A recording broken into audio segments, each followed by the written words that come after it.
Hello and welcome to my YouTube channel Study with Umair, and I will be doing a number of videos on the topic of finance for non-finance professionals, and this is the second video of the series. You may also watch my video number 1. The link is given in the details. So video number 2, it's about accounting equation, profit equation, and accounting cycle. We will be covering these 3 topics today, and let's start with accounting equation. First of all, accounting equation is assets is equals to liabilities plus owner's equity. As we saw in the previous video, that liabilities is the contribution from the people who are not the owners, and owner's equity is the contribution coming from the owners of the organization. So assets is equals to liabilities plus owner's equity.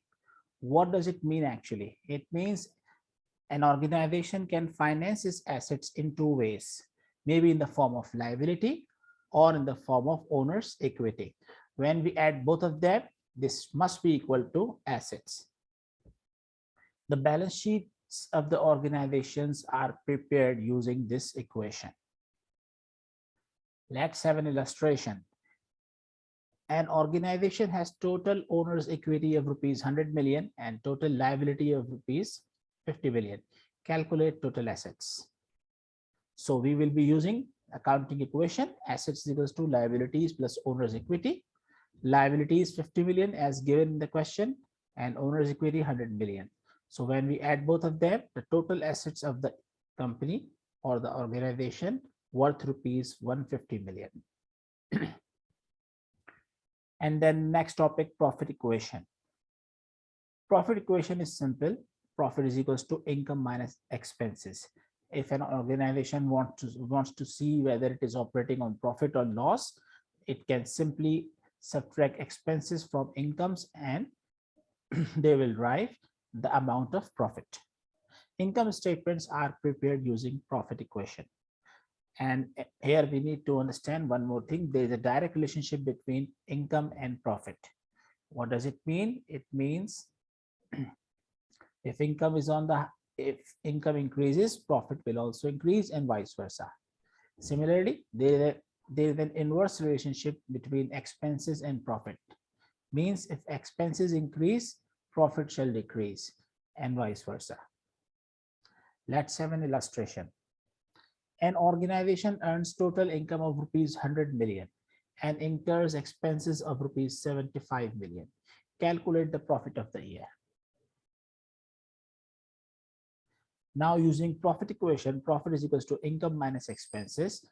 100 is the income, 75 is the expense.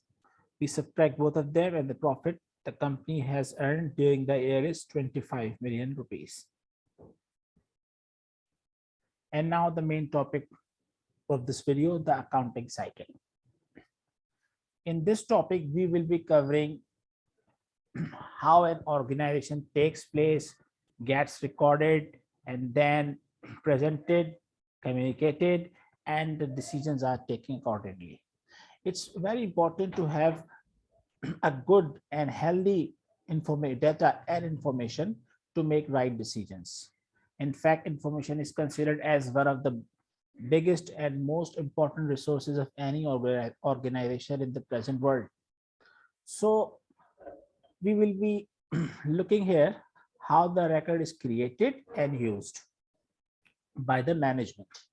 So first of all, the steps of accounting cycle. First of all, general ledger, general ledger, trial balance, adjustments, adjusted trial balance, and finally financial statements. Now, first of all, journal. When a transaction takes place, once it is identified, it is recorded in a journal which we call as general journal. Here it is important to note that there is a dual concept of accounting. Means any entry which has been passed shall have 2 aspects, the debit side and the credit side, and they must be equal. Otherwise, the entry shall not be considered as a correct entry. So if entries are recorded in a proper way without making any mistakes, the left hand side, that is the debit side, and right hand side of the accounts, that is the credit side, shall always be equal to each other. In journal, we record the transactions as they take place in a chronological order. Once the transactions are recorded in journal, we then post them to journal ledger. As you know, ledger is a book containing all the accounts of an organization, and whichever accounts the entry is related to, we will post the amounts in the particular ledgers or accounts. For example, if there is an entry, company pays electricity expense in cash. So there are two accounts involved here. First of all, the account of electricity expense and cash account. So we will debit electricity expense, we will debit the account of electricity expense, and we will credit the account of cash. In the similar way, all the transactions keep on taking place, and we reach the month end, the quarter end, or the year end, as that, or it may be, it's up to organization when they want to prepare their trial balances. Trial balance is simply a statement containing the balances of the accounts at a particular date.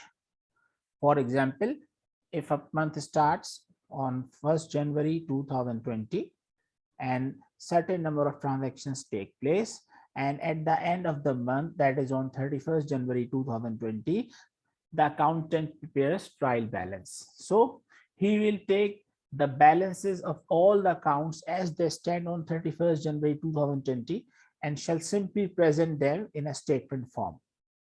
It's worth mentioning here that trial balance has two columns or two sides, you can say, debit side and credit side, and they must be equal to each other because each entry has a dual entry concept.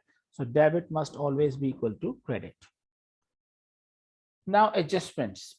There are certain transactions or certain entries which an organization records at the end of a particular period, month, week, quarter, or year. It can be anything, it's up to organization. Adjustments include, for example, the organization books the accruals and provisions, and so many organizations run their execute their depreciation run to record the expense of depreciation and amortization, and so on. So once adjustments have been done, then we need to revise our trial balance or adjust our trial balance, and this is what we call adjusted trial balance. Trial balance plus or minus the impact of adjustments and the adjusted trial balance. Now adjusted trial balance are the final figures, and using these figures we prepare financial statements. Financial statements, we will be covering it in the later part of our topic of our videos, but as of just for now, financial statements are the statements showing the performance and position of any organization.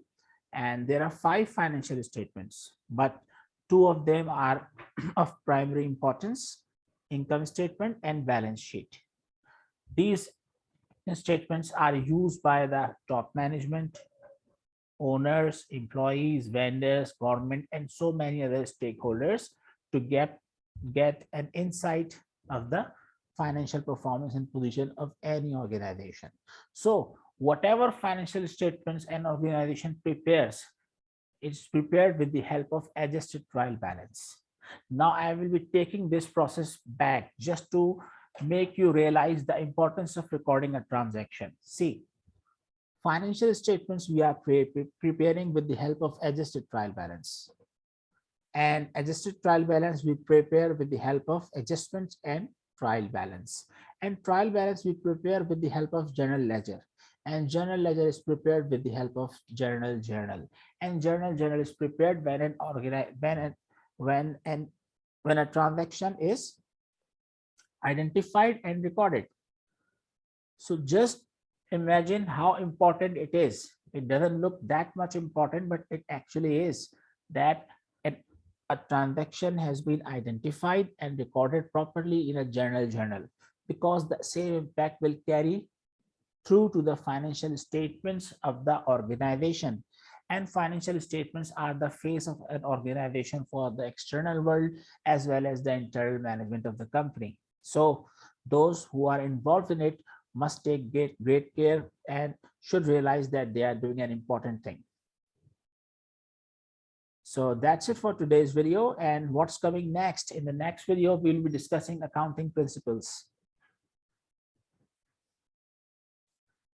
Thank you very much for watching my video. I will request all of you to subscribe my channel, watch, like, share, comment on my videos.